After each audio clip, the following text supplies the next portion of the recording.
Oops. Okay, so we have today with us Emma Bolin. She is the Interim Director of the City of Port Angeles Department of Community and Economic Development. And this is after serving 2 years as the city's Community Development Manager. Emma arrived at on the peninsula to work at Olympic National Park after rangering in Florida and Colorado, and she has served as public information officer on various wildfires and the Deepwater Horizon oil spill. For the past 10 years, she has served our community working for local Rotarians as a PENCOM 911 dispatcher and a planning supervisor for Jefferson County. She loves the community and she enjoys skiing, hiking, gardening, and consuming delicious local food. So just as a hint, Emma, go check out all the pies on the auction site. So over to you, Emma. Thank you for presenting. Thank you so much, Laurel. I hope you all can hear me. My internet connection is a little unstable. You can? Okay, wonderful. So I'm just going to go ahead and share my screen and my PowerPoint here. Hopefully you actually can see the PowerPoint presentation. If you could just give me a thumbs up or nod that you can see my screen. Unfortunately, you'll have to say something because I can't see everybody. I can see it. We can see it. Perfect. Excellent. Okay. Well, thanks for having me here bright and early today, although I've already finished my daily Wordle. I have a quick and a fun 20-minute presentation on the city's building residential capacity code amendments, which were passed by council in late 2021. And I'll leave some 10 minutes at the end for questions and discussion. Let's see if I can actually advance the slides. Here we go. So I want to know what you've heard about this project. So feel free to type in the chat if you have any questions or comments, and I'll try to monitor it as best I can, and we can come back to them at the end of the meeting.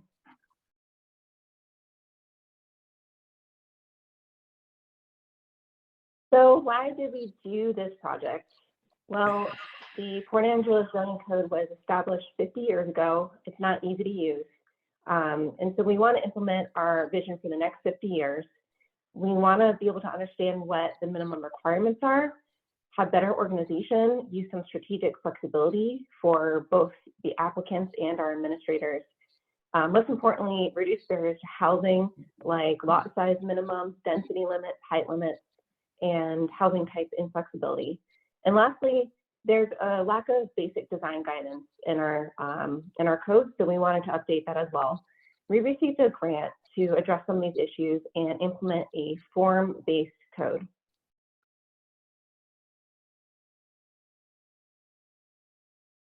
So how does Port Angeles compare? Out of 58 Washington cities with a larger population than Port Angeles, only 2 do not have design standards, Yakima and Moses Lake. And even City of Port Townsend in our own backyard has an architectural standards code. So what is a form-based code? A form-based code combines, let's first back up, talk about conventional zoning. So conventional zoning says what uses are allowed in each zone. A form-based code is an alternative to conventional zoning. It requires development to achieve a specific form, such as where buildings are located and how they look. So the city proposed a hybrid code, which is a use chart like that on the left, as well as a form-based code with a selection of design treatments. So in order to start framing the project, we looked into what our comprehensive plan says about building a community. The comprehensive plan, it sets the stage for goals and policies of how we want our city to feel like living here. So think about what you'd want it to feel like walking down the street. Things like safe and functional homes, walkability, interesting, open space and recreation, transportation access, and reducing impacts.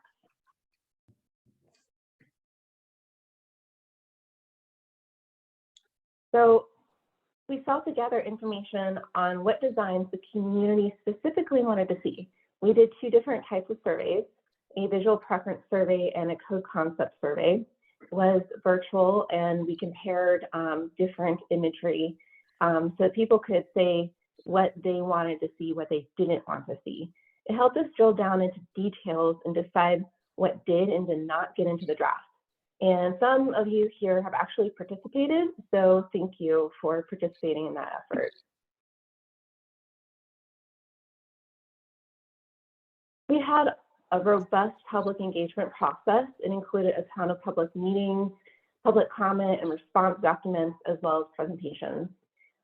You can also go to our project website, and I'm happy to provide that at the end in the chat for everybody, so you can read up more on the public feedback.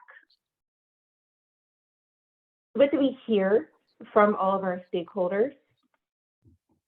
The main issues we heard about were that people wanted to have smaller lots and lot frontages. They wanted to increase height limits, improve design, incentivize remodels instead of tear downs where it makes sense, and also increase our housing stock and our livability of Port Angeles.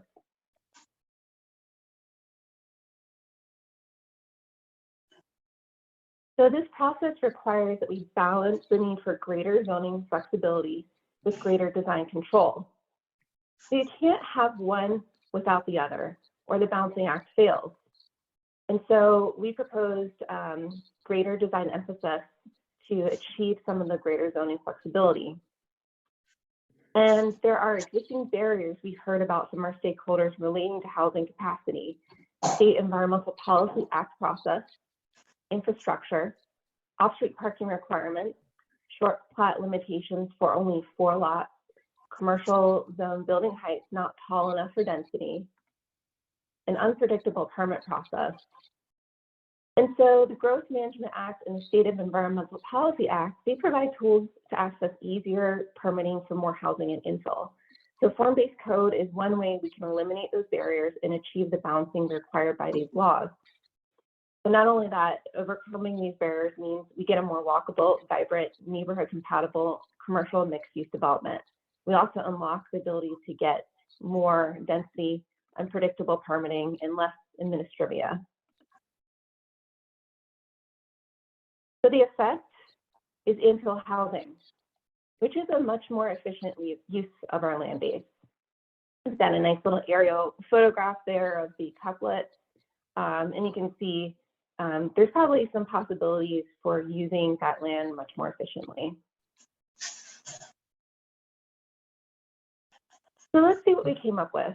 Our approach was to form clear minimum standards, a toolbox approach with choices and departures available, and time-tested design tools used throughout Washington State so we could get that more predictable outcome. So the top 6 changes in code: residential, reducing minimum lot sizes, increasing density in some of our higher density residential zones, and introducing new residential design standards for certain types of development like townhouses and duplexes and small lots to mitigate for livability. So today I'm going to focus on commercial, and some of those changes were to increase height limits, including some by right, some by bonus incentives in our commercial zones, adding some block frontage standards so we can get form that's consistent with our vision, and also some strategic site planning and building design standards, which I'm really excited, and I hope Rotarians are excited about too. So let's take a step back and introduce our new chapters, commercial zoning in our code. The code is in effect now since January 6th. And where are the commercial zones? So here's a map. There's 5 of them. And you'll hear me talk about downtown, which is our central business district. We also have commercial arterial along the couplet, commercial neighborhood along 8th Street and C Street, commercial office near hospital, around Lincoln Street, Marsden, and the commercial shopping district kind of closer around Safeway. So we wanted to first set the stage of what was actually applicable. We heard a lot of feedback from the community about remodels. And so we have some language that deals with applicability. So in the commercial zones outside of downtown for remodels, building additions up to 25% increase in floor area. The only requirement is that the improvements don't increase nonconformance with the new standards. So here's an example of Goodwill.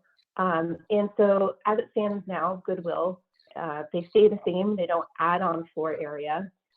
It's bumping out or going up. They wouldn't need to address these standards and they would be exempt, except they can't increase any nonconformity. So they can't increase the white wall here because it would need a blank wall treatment. I'm going to talk a little bit about what those design standards actually are. So first of all, commercial multifamily are lumped into the same category.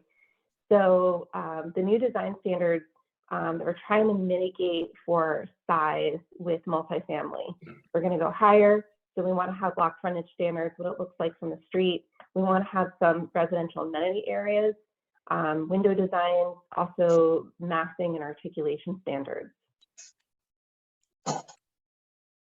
As far as the height, in the old code, there was limits of 30 to 35 feet tall buildings. In some areas, you could go higher, but you had to get a conditional use permit. It was too low for economically viable urban development. So the new code is increasing the maximum height between 40 and 75 feet, depending on which zone you are, downtown being the highest at 75 feet. All height increases are designed to help mitigate that extra building mass. And there are some affordable housing bonuses you can lock in height.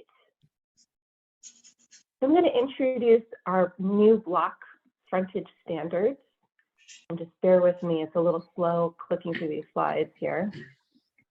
So block frontage standards, they are images in our code that describe what we want these block frontages to look like. And so there are basically two distinct ones, and there's a mixed one, and there's also a corner standard as well.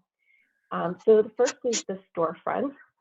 Storefront is mainly downtown. It's reserved for your most critical block frontages. We want to emphasize bringing the building right to the sidewalk and filling gaps with empty lots and make downtown more walkable, safe, and active. So think really vibrant window shopping. And so with that, no new parking lots are allowed adjacent to the street. So let me show you a map of where that's actually located.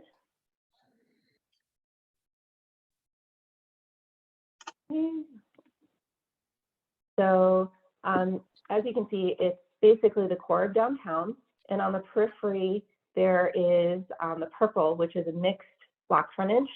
So the storefront designations here, they're reinforcing existing patterns. It's the only place in the city where storefront is designated. So the purple areas are where a business can choose if they want to use storefront or if they want to use something called landscape, which we're going to get to later. But for now, I want you to note the yellow triangles, which are our high visibility street corners. High visibility street corners are meant to accentuate street corners with a high visibility to the public.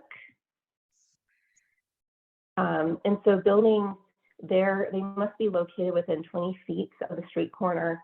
At least one feature must be used, like a corner plaza, a decorative use of building elements at the corner, distinctive facade articulation, a sculptural architectural element, something that's going to bring design interest.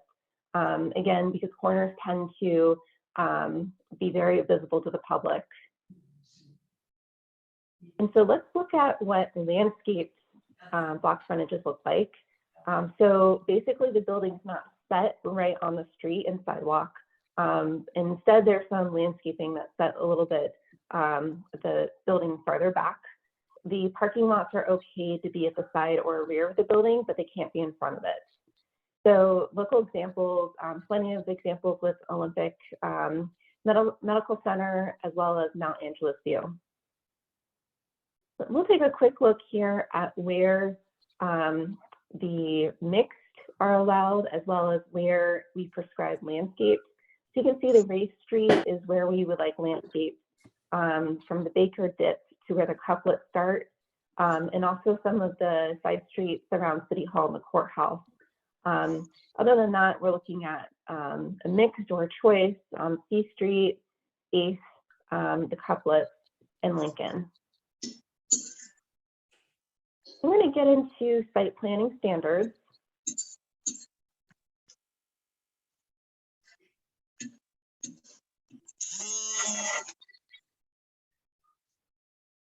So site planning standards are meant to help organize and increase the aesthetic of how we get around, how we hide nuisances, help maintain dark skies, and how we have amenity spaces where we live.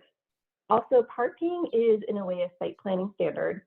So we addressed parking as well.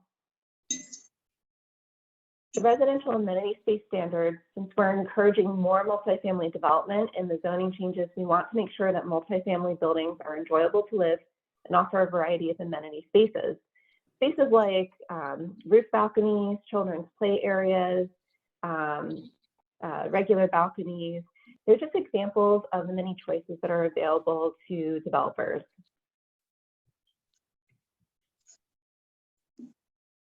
We also want to be forward-thinking on increased use of electric vehicles in the future and require EV-capable parking spaces for future conversions.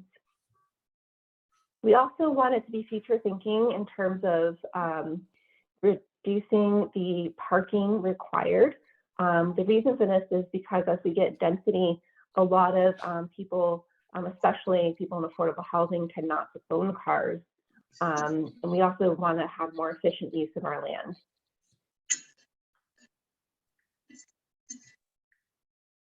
I'm on PowerPoint. There we go. So there's 50% parking reductions across all the commercial zones within 500 feet of a transit stop.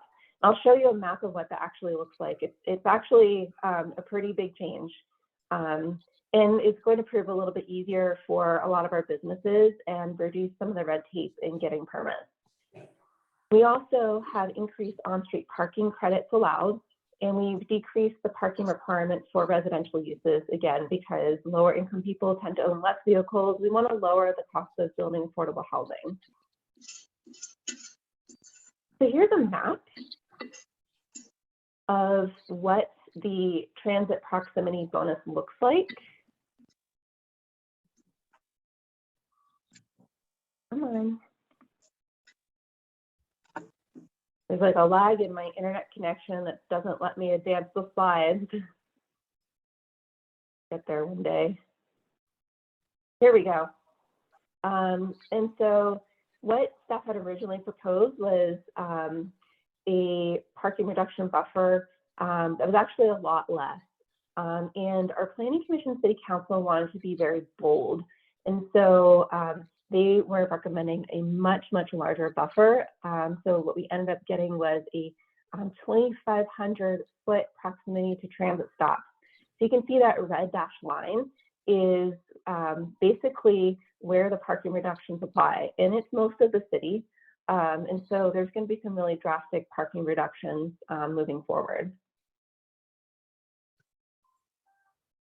So now I'm going to go into building design standards to finish out our conversation here.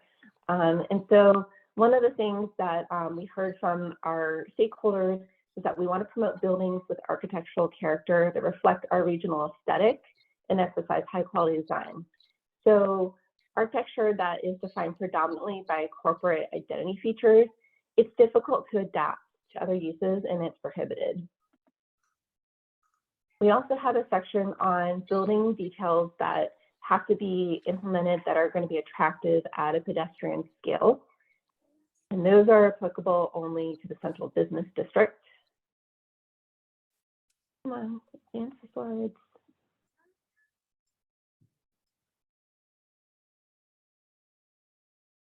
Okay.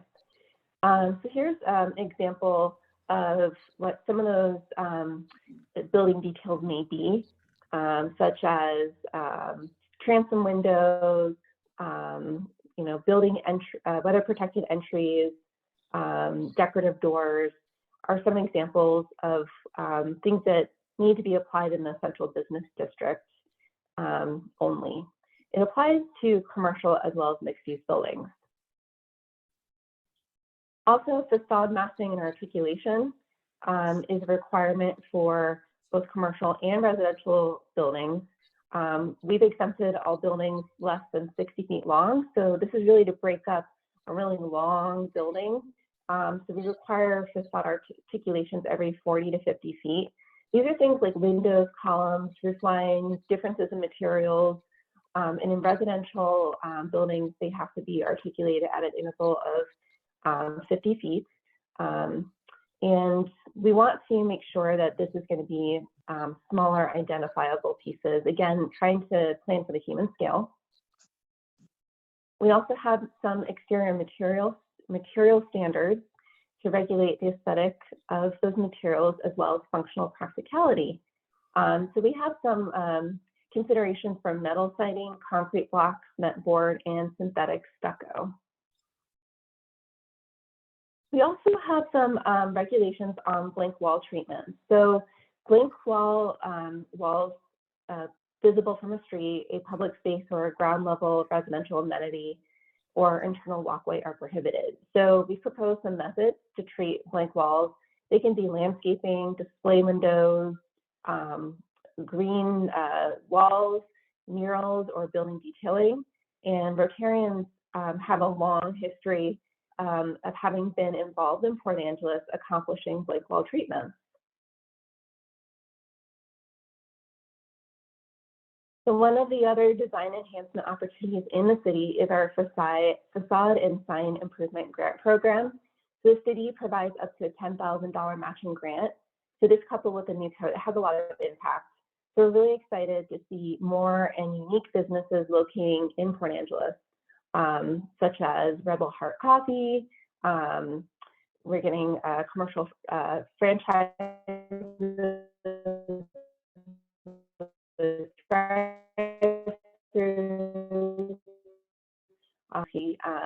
facade grant recipients in the past 2 years.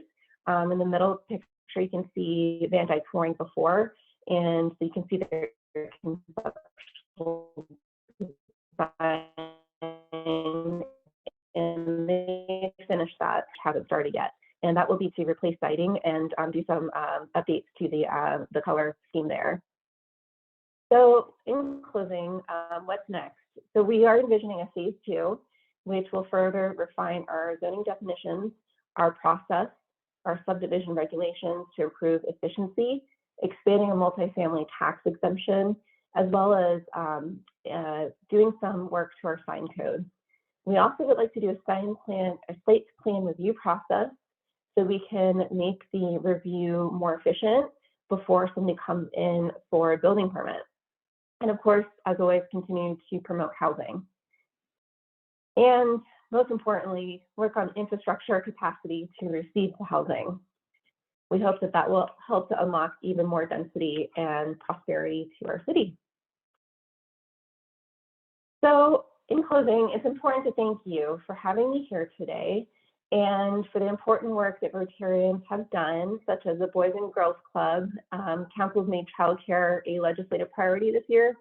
Also, thank you for the downtown mural projects that contribute to making our community beautiful and an enjoyable place to live. There's my contact information. Feel free to contact me, and I'm happy to have a discussion with you or answer any questions. Thanks, Emma. That was very good. Appreciate it very much. Do we have any of our members have any questions? I'd like to ask a question. It seems to me that when there is such a comprehensive code revision that you expect and get pushback, and I was wondering what sort of pushbacks you've had thus far in the process. Well, I think that we got a lot of pushback on just the amount of change that we were trying to accomplish, and trying to usher in all of those recommended changes all at once was challenging. That's why we had a really robust public engagement process to try and get as much input as possible. It's always a struggle for us to try and engage with our community and be as open and inclusive, especially during COVID. And so we did hear a lot of pushback on some of the commercial standards and cost being a factor. And we heard a couple of those concerns from, a small amount of people. And this code, it's not like it's, we did it and we're done. As you can see, we're going to try and update it continually and make adjustments. Well, that's great. And of course, with large change after 50 years, I think you said, it seems like that would be inevitable. Do you have any specific like public input sessions scheduled so far for this year? Well, nothing really set in stone yet, but we are looking at phase 2, and that will have a public engagement scope of work, and will likely involve a joint planning commission and city council work session, as well as stakeholder engagement, and also having a project website on what we're going to do next. That sounds great. So I would just a plug the murals. John Brewer from our club spearheaded that. I think it was last year, or the year before, and getting them all redone or not redone, but brought up to date. And that was John had a lot of work behind that, and it was successfully done. So we appreciate John doing that for our community. Just quick question for you, Emma, that when you talked about Van Dyke and the $10,000 matching, I didn't know all that happened, and it was definitely a nice upgrade to see that improvement there on Front Street. So how do you communicate that 10,000 to other establishment, other stores that's available for them to use? Do you just put a blanket, or do you go by and the ones that you'd like to see upgraded? How do you get that messaging out, that opportunity out to other stores? Well, certainly, we welcome, word of mouth. So I'm glad to be here today talking with you. We do have a facade and sign grant website and on the city's webpage. And we do news flashes when we, basically inviting people like this is out here. And so it's also in our city code. Definitely would like to do more to get that word out. Over the years, it's been a really successful project. Trying to think about other ones. I think the athletes, downtown, the shoe store got one. I think that the CrossFit got one as well, the coffee shop there. So it is being used, and there's interest still in another downtown business this year. We were a little set back with COVID and funding, but since then we've been able to re-announce the program, and there's funds available. So I encourage people to apply. And what's the cap? I mean, how much is there dedicated for this stuff, for the upgrades? Oh, I have to get back to you, Scott. I have to look again. It definitely would allow like a handful of projects. Okay. Well, good. Anybody else have any questions? I got have a one. question. Go ahead, Laura. This is probably hard to quantify, Emma, but has your department been able to do any projections about how these code revisions, these updates, these new approaches will affect the economic development of our town? And so There's actually not a lot of research on, the cost, before and after some of these, when you do design treatments like this. And so that was something we were challenged with because, there really isn't the data. And so this is kind of like an adaptive management strategy where if something's not working, somebody, has the proof. We hope it's going to work, and that's really how it's taken off in other communities like Wenatchee. As soon as they started implementing their design standards based off of their community vision, they saw a lot of an uptick in economic development. That would be fantastic. Can that also be projected in terms of housing and availability? I know it's early in the process, but is there anything been published showing the impact of work you've done and available housing? Yeah, that is something that we can quantify for sure.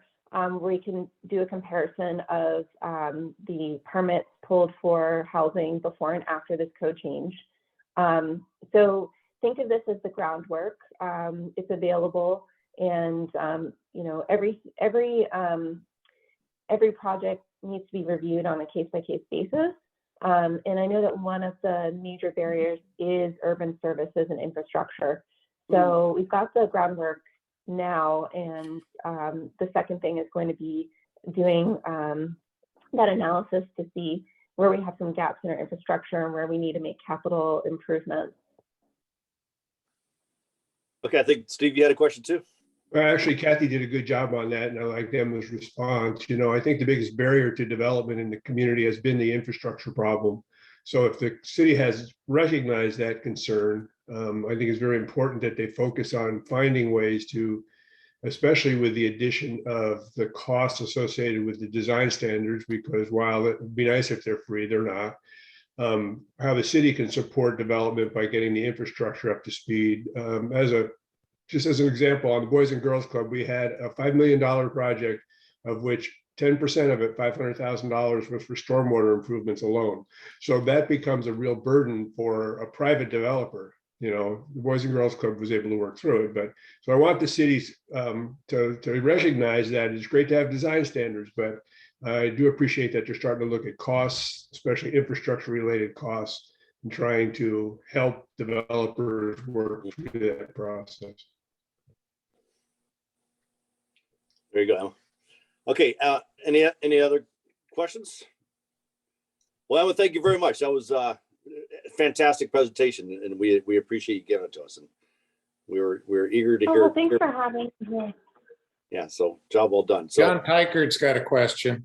oh, sorry, Miss John, go ahead, please. Well, Emma, I was just going to tag on what Steve Zenovic said. I was interested in the prohibition of commercial architectural features. And the two examples you used were obviously food places.